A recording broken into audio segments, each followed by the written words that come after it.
All right, good evening and welcome to Culinary Conversations Workshop Series. My name is Ryan Bolheis and I'm the Culinary Operations Manager for the Downtown Market Grand Rapids. For those of you who are new, Culinary Conversations is a collaborative effort between Start Garden, MSU Product Center, GROW, and the Downtown Market Grand Rapids. The whole goal of Culinary Conversations is to shine a light on the West Michigan food industry, as well as educating and supporting food entrepreneurs. So tonight's format, we will feature a guest speaker who has put together a great presentation, which we're very excited about. Following the presentation, we'll have a short Q&A with our guests. So throughout the presentation, definitely feel free to type in any questions that you may have in the comments section on YouTube, and we'll address as many as we possibly can at the end. So tonight, our topic is websites and where to begin. Joining us tonight is Alexandra van Milligen. Hi. I'm Alexandra. Alexandra is the owner of Double-A Design, and she'll be stepping us through the ins and outs of websites for food entrepreneurs. And with that, I will let you take it away. Wonderful. And now you can hear my dog barking, so hopefully that's not too loud. My name is Alexandra van Milligen, and if you don't mind, I'd love to start sharing my screen right now. I do have a little presentation for you. Let's go back to the start of it. Here we go. So today we are going to go through all of the ins and outs of what you need to do before you even start building a website. So like Ryan said, I am the owner of Double-A Design, and I do get a lot of clients who come to me and they're like, I think I need a website, but when? So when you're starting a small business or even a large business, there are some things that I do recommend that people do before they even start the build process so that they don't waste time and money building something that will later have to be updated. So that's what my presentation's on today. I'll go ahead and introduce myself. This is long-haired me. Just cut all my hair off, but I don't have any new headshots. My name is Alexandra. You can call me Alex if you want. That's sort of my professional name. I taught high school English for a long time, and then 5 years ago, I went back to school for UX design. So for those of you who don't know what UX design is, it deals with the user experience as they navigate through a website or an app. So whereas normal... Alex, I'm sorry to interrupt you there, but your screen isn't showing the presentation. It is not. Oh my goodness. I am so sorry. Let me stop my share for just a second and then maybe try to reshare. Share screen. It's just that it was that kaleidoscope, eh? I mean, it looked cool. All right, how about now? Perfect. Good? All right, I'm gonna keep going. I asked for a thumbs up, but I can't see you anymore. So just to go back around bullet point number 2 here, UX designer, I take people through websites and apps, hopefully to take the user on a journey that ends in a specific destination. So if you're trying to sell food, you don't necessarily just want a digital business card as a website that tells people who you are, but you want to call them to action at the end of their experience on your page, maybe getting them into your restaurant or having them buy a product that they can order on your site. And then that last bullet point, I do have 2 dogs and I hope that they are very good during this presentation. So from here, my mission was always to provide fast and affordable web design, copywriting, and marketing for all of my clients. And that is something that I still do. I did create a Google Doc that goes along with this presentation. If you pre-registered for the event, you should already have access to that. If you open it on your screen, you'll be able to create a copy if you want to take notes. Otherwise, it'll just serve as a record so that you don't have to take meticulous notes as I'm speaking. The presentation follows along with the checklist at the start of that document. Holy moly. Something just popped outside. It wasn't a bat though. That's for you, Ryan. So if you want to scan, if you did not pre-register for this event, this QR code will take you directly to the Google Doc. Again, it's an edit only, so you do have to create a copy and you have to have Google Gmail to access the document. All right, so step 1 of the entire process is you're going to want to purchase a domain. So this could happen later when you're closer to purchasing your site or building your site. But what I recommend is just when you have your LLC or your business name established, go ahead and get the domain that you would want because you don't want anybody else to snatch it up. And domains are pretty inexpensive. So they're usually about $14 a year. You could get one from GoDaddy. You can get one from any of the providers. There's not one that I recommend over any others unless you're using a platform like Wix or Squarespace. So if you are going to build on Wix or Squarespace, you can purchase your domain through them. And the only benefit there is that it kind of keeps everything all in one place. So instead of saying, oh, I have to go log into GoDaddy and then integrate that into my Wix site, purchasing it through Wix allows you to just click 2 buttons and now your site is attached to your domain. So for those of you, I'm just going to go back one step. This word domain here sometimes trips people up. That's just the URL. It could be like doubleadesign.com or .store or .shop, whatever you want. A couple of different domain rules. Try to make it short and sweet because you're going to want to tell people that this is my domain. And if it's 27 words, it's harder to type in. And then if you're putting like a number in like tacos for you, that can also be a little bit confusing for people. So try to stick to words so that there's that less confusion when people actually try to type it in. It's a little bit more memorable. So that is step 1. If you have any questions about it, feel free to type them in the chat and I will grab them at the end of the presentation. Step 2, and this is a little bit longer of a step. What you're going to want to do before you build your website is really make sure that you have your brand standards nailed down. And I'm going to break that down even further. So a lot of people know, and I'll go ahead and just mouse over my logo right here. A lot of people know that you need, quote unquote, need a logo before you get started. That's true. But maybe even more important than that is establishing the tone that you want to set. How do I want my clients to feel when they're on my webpage? And also what colors and fonts sort of align with that tone. So yeah, a logo is great. But then when you get to the main page, how do people feel like they're having this consistent experience, whether you start with a template or not? So these 2 colors here are my brand colors. I've got the cream and I've got a red. I also picked out 2 additional colors. It's usually nice to choose between 4 and 5. And these colors can be used to highlight maybe a button or a call to action throughout the site. And then I have like sort of a lighter color that I can use for a background throughout. So I would choose between 4 or 5 colors. And you can do this either on Canva. They have a lot of really cool templates for creating a brand guide. You could also do this in any Illustrator of your choice. But what you're going to want to eventually grab is those hex codes. So those very, very specific 5-digit, 6-digit numbers that tell you exactly what those colors are going to be. You can then go to fonts.google.com and choose 1 or 2, and I would really stress that, 1 or 2 fonts that you're going to use throughout all of your materials. You can choose one that's like a little bit more out there for headers. That's great. And then choose something that's just pretty generic for the body because nobody wants to read something curly and whirly for their entire website experience. It's very difficult on the eyes. So something that's a little bit more festive can be used for your headers. And then for your body copy, all of the paragraphs that you see, you're going to want to choose something like an Arial. Step 3, finding your benchmarks. So when I say the word benchmark, what I'm thinking is any website that you really love. So for example, if I'm making a site for my perfume business, I might first start by looking for other perfume sites, and those are great benchmarks to have. And then I'm going to start compiling a list there. So I'm thinking to myself, like, okay, I'm making my own custom perfume. Who are some designers that I like? I would just start searching for those to start out. In the worksheet that I provided for you, I just gave you a 2-column table.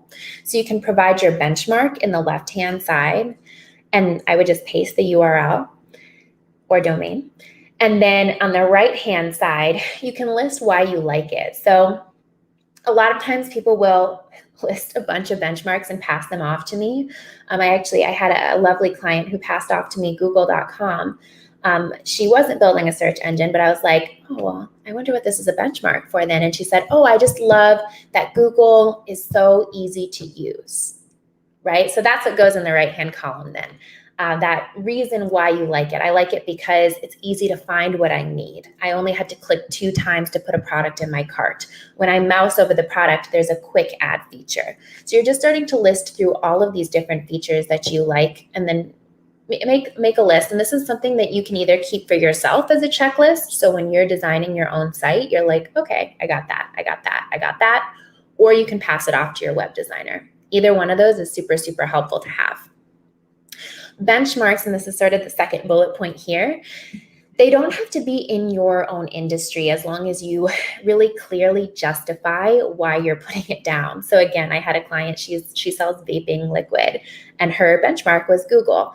Now again, on the surface, you might be like, that doesn't make sense. But some sites have a really cool user experience. Maybe they have an interesting gateway. Maybe certain content is password protected. Maybe you just like the imagery used throughout the site or the wording, right? So if buttons have like a clever way, instead of like learn more, which is very traditional, maybe they say like, get it, right? You have to be careful with that a little bit because of ADA compliance. But you might add that to your benchmark list as well. I really like that the CTAs, the calls to action, the button, the link. I like that those are kind of a little bit more fun and non-traditional. So you have your list of benchmarks. I would suggest finding 2 to 3. And once you have your benchmarks and the list of why you like them, this is when I would start to gather photography. And this can be a huge hang up for especially emerging entrepreneurs. So the reason I would say that this happens is because a photo shoot can become as expensive, if not more expensive, than your website itself, right? You're booking a 2-hour shoot, you're already looking at $300 to $500. So that's a big chunk of change. Now, if you're selling products, you kind of need to place those products on the site somehow. There are alternatives. You could purchase a light box from Amazon. That's a great way to go about it. And you could photograph your products yourself. If you have a nice iPhone and you can find a staging area within your own home, that's another way that you can go about just saving a little bit of money on the front end. Or you can use stock photography. So I'm just going to toggle over and hopefully you guys will come with me over here. So this website is an entirely stock photography website. You can use a site like Pexels.com, P-E-X-E-L-S, and that is in the worksheet for you, to find really nice royalty-free stock photography. Now, you can't use anything you find off the internet. I have clients a lot of times, they'll Google something that they love, send it over, and obviously it's not all photography is royalty-free. You can't just use anything you find on Google. But if you do find it on Pexels, then you're more than welcome to use it throughout. I'm going to scroll down. All of this, again, is just stock photography. And as you can see, it's really pretty. It's really beautiful. I'll go here, Pexels.com. This is the site that I usually use to source photography. And if you toggle over, you can see, I'm playing a dangerous game here, hoping that there's nothing weird in this. But you can see that there's a bunch of really beautiful videography as well. So if you want that sort of dynamic look to your website that comes with having a little bit more of movement, be careful, use it sparingly. But you can find videography here as well, add some texture to the backgrounds of some of your pages. So again, this is Pexels.com. Double check the licensing information. For the most part, it's okay to use it as long as you're not printing it. And then like on a t-shirt, you cannot do that, right? So there are some limitations. You can't just use everything. And that's where you'd find that licensing information here. The other thing that you can do is make a website that has just more typography and colors as the texture of your site and less actual photography. So if you are starting a restaurant or if you are starting a food truck, you might start with a site that uses your colors and your fonts and your logo, but has a very minimal photography. And that's actually, I'll go ahead and show you guys my website now. It's Double-A Design.com. I had no photography of myself at this time. I'm a web designer, so what am I, I'm not selling a specific product. I do have my work here. But if you scroll down, this site is almost all colors and typography, and you're more than welcome to create a site like that too. You definitely don't need to have a $600 photo shoot to get started. So if you have any questions, I did recommend a great photographer. He actually did that long hair headshot that you saw on the second screen. He does do product photography in Grand Rapids. He's a great source if you are looking for custom photography. All right, next, because I think I was long-winded on that one. Yes. So then the next step is you're going to want to plan your CTAs, which are calls to action. So a lot of times I would say the biggest thing that I see when I go to someone's website is it's a lot of information, and then you're asking your user to make all the decisions once they get there, when really you should be the one telling them what to do, right? So I'm coming to the website. What's my funnel? What are the asks that I have of this person? If I have a restaurant, do I want them to purchase a product? Do I want them to come into the store? Do I simply just want them to join my email list because I'd like to stay in touch with them? Do I want them to download my menu? All of these could be calls to action, and my recommendation here is that you plan out a low ask, a medium ask, and a high ask. So if I'm going to a website for the very, very first time, the likelihood that I'm going to buy something that I've never seen before and that I wasn't really looking for aren't very high. But I might subscribe to the newsletter. In that case, that low ask is completely free to me. I can even incentivize it. I could say, hey, download this recipe card, or download this desktop background, or this guide on how to prepare fried chicken. I could say, download this right here. You enter your email address. Now I have your email address. You have my recipe card, and we sort of traded for that, but I haven't asked them to spend any money or actually get into their car. That's a low ask. A medium ask might be to make a small purchase, to book a call. If you're in the sort of consultative selling business, booking a call, right? It takes some time out of this person's day. Texting you takes some work. They have to get out their phone, right? There's a little bit more friction there. And then the highest, of course, is actually making the purchase that you wanted them to make. So we all hope that at some point someone makes a purchase, comes into the restaurant, goes to our storefront, buys a shirt online. But that idea that we're sort of building that trust level by level is really important. So I would plan, what do I want my users to do when they're on the site? And what is sort of the pathway? When I talk about that pathway, what I would say is, if I'm trying to get someone to make a purchase, how do I need to warm them up to get there, right? What do they need to know about me?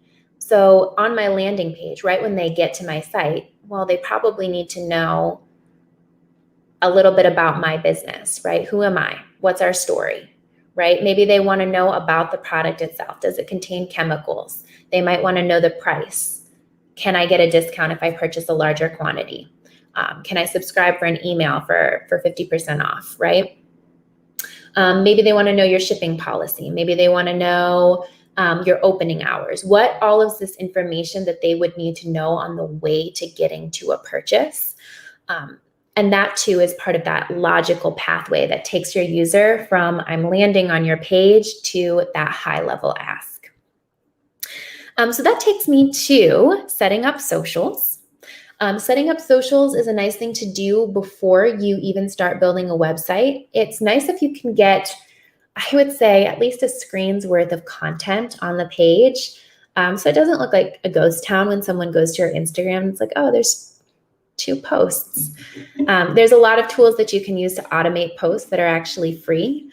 So you could use a tool like Planoly, or there's a bunch, honestly, that you can use to automate all of your posts. And once you've automated your posts, you kind of don't have to think about them anymore. Just sort of aiming maybe at the start for 1 post a week or more if you have an event or a special coming up. And then from there, maybe building up to 1 post a day once you have a little bit more bandwidth. It's always like, yeah, that's best practice, but when am I going to post once a day? So setting it up so you at least have 1 screen's worth of content, so that when you build your site, you can not only link to those socials, your Facebook, your YouTube, your Instagram, LinkedIn, whatever you have, but also you can use those to drive traffic back to your site. So that's sort of the second half of this slide, is that you can have a great, beautiful, amazing website, and if you're not driving traffic to it some way or another, it's like having a 5-star restaurant in your backyard that nobody knows about, in your garage, right? So nobody knows that it's there. They'd go if they knew it was there, but they don't know it's there. No one's just typing in your URL. SEO does play a huge part in this. You can register your site with Google, use appropriate keywords in your copy and in your page descriptions. But that said, social media is also a really great way to drive people to your site. So if you have an Instagram account, you're delivering that high quality value add content consistently and sort of building your following, tapping people by adding them, sending private messages, posting things that actually bring joy to people's day versus just advertisements. It's a really nice way to drive people to your sites. You can use like a link tree or simply just put your website link in your bio. Linktree is also free. And then have people visit the website from one of your social accounts. So that's really nice as well. I would get those set up, and then use that branding that you've used throughout all of your other promotional materials to make sure that you have a nice, consistent digital presence across all platforms. Another little note there is that when you set up your social media, you won't have a lot of followers at first, so you will have to do a little bit of front-end work to get people to come to your page. But it is free, right? It's just the time. Time is money. All right, so you set up your socials. You're ready to start driving people to your site. You can pay to do this as well, but it's nice to always save some cash on the front end rather than paying for PPC, pay-per-click advertising. So now it's time for the behemoth, writing your content. So I will show you what this looks like. I'm toggling over now, toggling to here. Okay, hopefully you don't see a kaleidoscope. Somebody will jump in and tell me if they can't see this document. So I'm going to scroll down here. We've already gone through all of this content. This last step, write content. This is how I typically write my web content. So Google Docs is amazing for this. You can tag every piece of text exactly like it will be tagged on your website. So when I say tagged, I mean websites have headers, they have body text, and then they have those subheaders. So you're able to create that same hierarchy right in your Google Doc. So I can turn this into a title under styles, right? So I know that this is the top of a page. It also populates right here. So I have a nice little table of content. And then I've also included my CTAs. So I know what each page is going to be. I'm sort of doing that planning. This is that step that your high school teacher told you. She said, do an outline. And you're like, I don't need to do an outline. And then you turned in one giant paragraph and well, the rest is history. So this is your outline right here. This is where you're saying, okay, so I've got my homepage. What do I need them to do on the homepage? I want them to learn about me. I want them to see my menu. I want them to go to the Facebook page, right? And then I want them to shop. I want them to buy a bunch of batter. Then I've got my about page, story, and let's get cooking, right? These are some interesting, sort of more fun headers. You can be a little bit more traditional if you just want to put recipes, okay? Then I've got shop, gallery, menu, blog, and footer. Okay, so this is how I plan out all my web copy. You can leave this as just sort of filler copy for the time being if you'd like to. You could leave it as like TBD, but at least having these sections really helps as you then transition to either creating the website yourself on either Squarespace, Wix, EditorX, one of the platforms that you have. Now you kind of have a plan versus just picking up a template and being like, well, I've got to fill this square with something. What'll it be, right? And you have a website that's not intentional and doesn't take the user on a journey. So this is how I would write web copy. And then once you've done all of that, and that sounds like I've said it in 3 minutes, but it's like a 2-hour task, right? Maybe 5, 6, 7-hour task. But you know your business well, so I'm sure that you'll be able to handle that. Once you've done all of that and you've written your content and created a plan, at that point, one thing that you can do is actually start building. So for me, after I've done all of these steps and I start building, I typically build in Wix or Editor X. They're just two sub-companies of the same brand. The reason is if you're looking to build a custom WordPress site, it's going to be quite a bit more expensive than if you choose a Squarespace or Wix solution. I'm also not a developer. So if you work with a custom build, you usually have a designer and a developer work together. So that doubles the work time, the work hours. And for, I would say 90% of the websites that come to me, a Squarespace, Wix, or Editor X solution is perfectly adequate. If not even, it has more bells and whistles than what my clients need. So using one of those is great. I would say the only caveat there and the thing to consider is that a lot of people say, well, I'm going to build in Squarespace and then later I'll just transfer it. It's just going to be a custom website. I can transfer it wherever I want. And that's not possible, right? So it's not just a matter of like clicking and now, okay, you're my new host, you're my new provider. If you build on Wix will host your site indefinitely. So that has to be the host. There's no, okay, well, you're not, it's like having a house on a plot, right? You can't just pick it up and then move it to a new host. That house has to stay there. That plot of land is going to be your host forever. So with all of that said, I'm going to go ahead and stop sharing for a moment. And I will go ahead and just start to answer questions that you guys have, if that's cool. I'm trying to find my StreamYard again. There we go. So what questions did we see in the chat? So I'll get the ball rolling. So as far as let's say the about page for a business, is there such thing as like too long, too short? Like how detailed should somebody be with that? That's a good question. So a lot of times when I have a client come to me and say, it's okay, I've written all the copy, you're going to be so good to go. Then I see a really, really long paragraph bio, like maybe 500 words. And that's a really nice time to think back to your benchmarks and like sort of just open it up and be like, okay, how long are these chunks of text? Probably 150 words at a time before you get to a new header. So it's not to say you have to delete the other like 300 words. You just have to separate it out, right? So if you're telling a 500-word story about your restaurant, you would say something like, it started in 1922. That would be a long time. Started in 1922, right? And then you write, in 1922, grandma came to New York and she started making meatballs on the side of the road. Gross. Then you get to the next one, right? So you've written your 150 words. In 1957, Grandma's Meatballs was born. We decided to franchise. We branched out to all of the local places. They wanted our stuff right away, and it grew. In 1975, we bought a spaghetti factory. Right? So you're just breaking up the whole story. You can still tell the whole story, just break it up into smaller texts. And when you think about your user, like, nobody wants to read 500 words at a time. Nobody probably wants to read anyway, right? So break it up, make it easy for them, tell them what's important. Think of your user first, right? I think a lot of times the rut that we get into is like, this is a great story. I bet it is. Could it be delivered in another way? Could you make a video? Could you break it up into smaller pieces? Probably.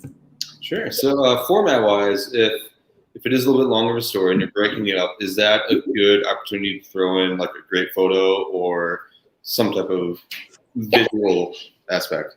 Yeah, totally. How do I say this?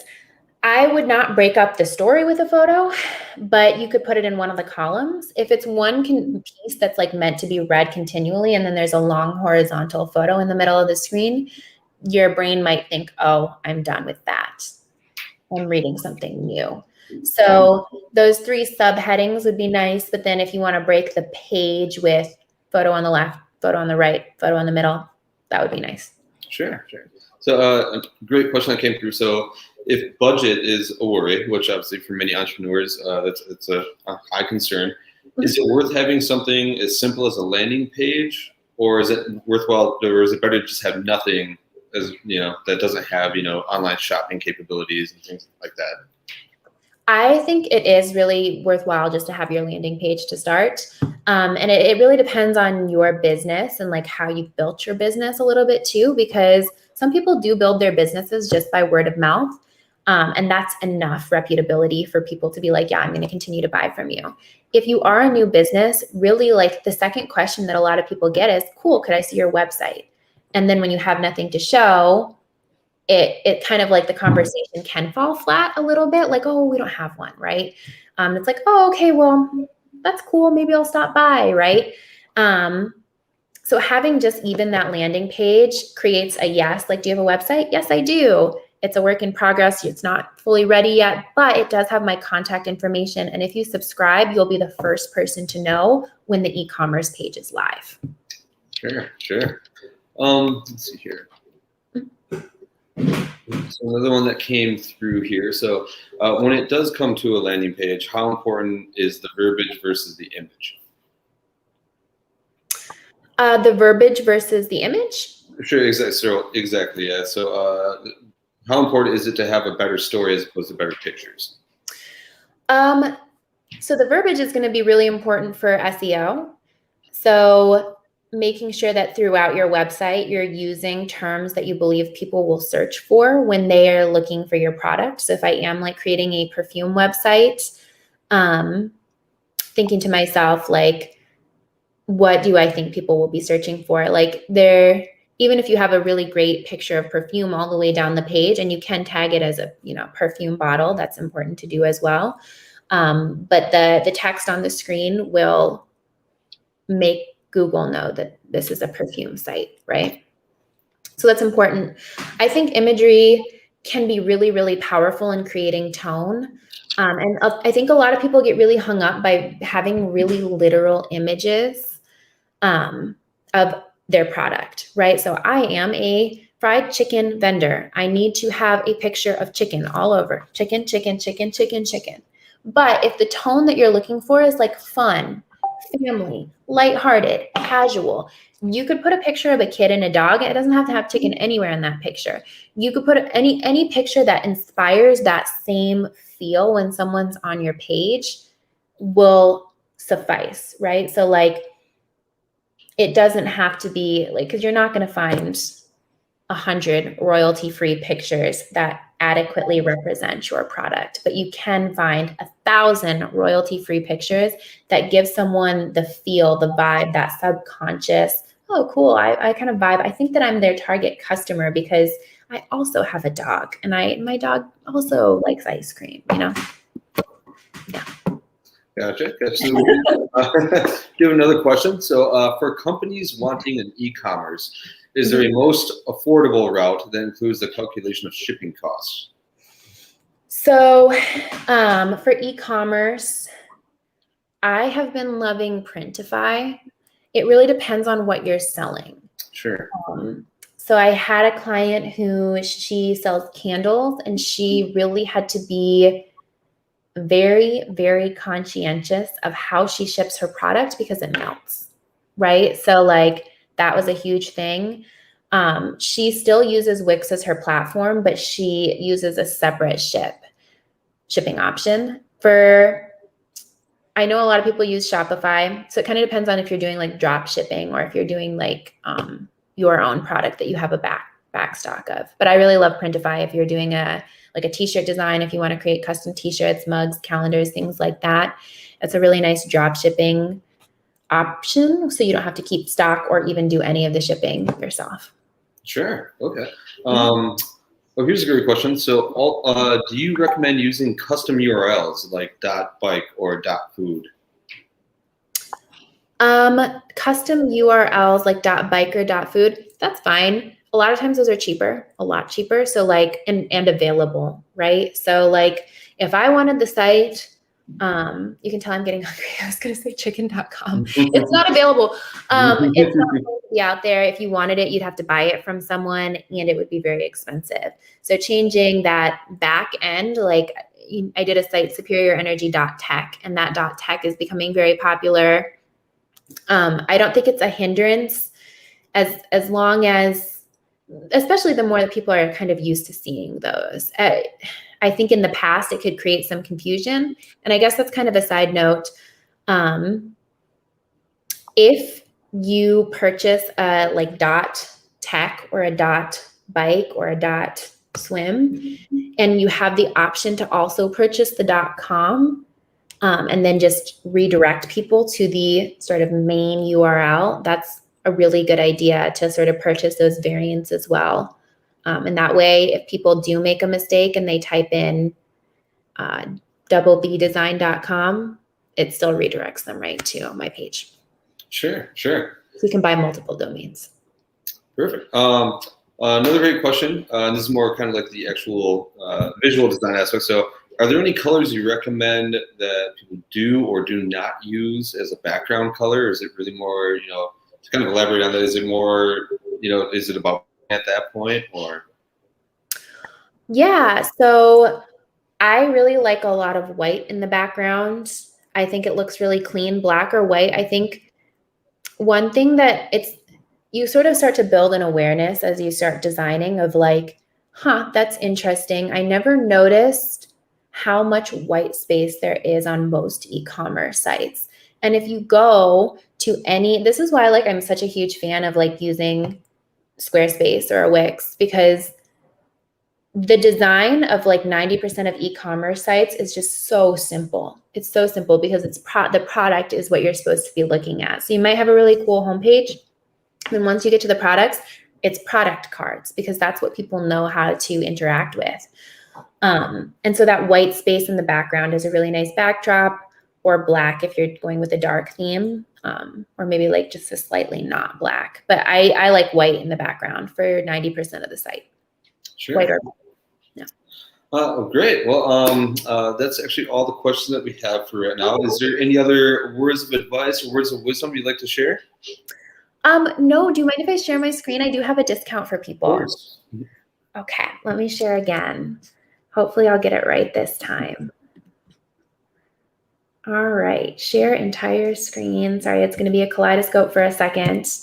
All right. So if anybody who is watching, whether you're on YouTube or not, if you would like, after this event, if you would like to get $200 off a package, you can scan this QR code. It's going to take you to a Google Forms sheet. You just have to answer 5 questions and I'll send you a quote. And anybody who references this live stream, I'll call it that, will receive $200 off a package. So yeah, that's all I have. I'm going to stop sharing. If there aren't any other questions, Ryan, thank you so much for having me. This has been amazing. Of course, there actually was another question that just came through. So, I believe you covered this before, but can you just kind of reiterate a good source for free to use images? Yeah. So in the document that I shared, there's a link to Pexels. Pexels.com is a great source. That was the one that we were just looking at. That is my go-to source.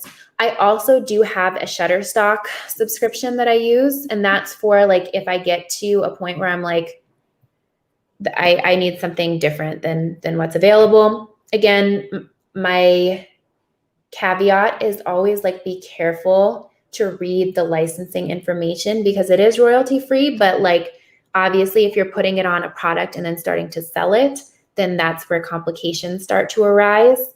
So do read the licensing information whenever you're using someone's photography, or even if you find like free icons, a lot of times there will be a way that the artist wants to be credited some way, which makes sense, right? So there are even like free customizable like illustrations that you can find if you search free customizable illustration. There are illustrations out there that you can customize with your brand colors and brand fonts, but the artist wants to be credited. So you have to credit them somewhere. It's just, reading the fine print, right? If you search royalty-free stock photography, you'll find a bunch of stuff, but Pexels is my go-to. Yeah. Great. Well, Alexandra, again, thank you so much for participating tonight. Thank you so much for sharing your wisdom. Definitely keep an ear out, everyone, for our next Culinary Conversations event, which should be happening in September, I believe. Other than that, thank you, everyone, for joining us. And again, another huge thank you to Alexandra. Of course. Thanks for having me. It was great.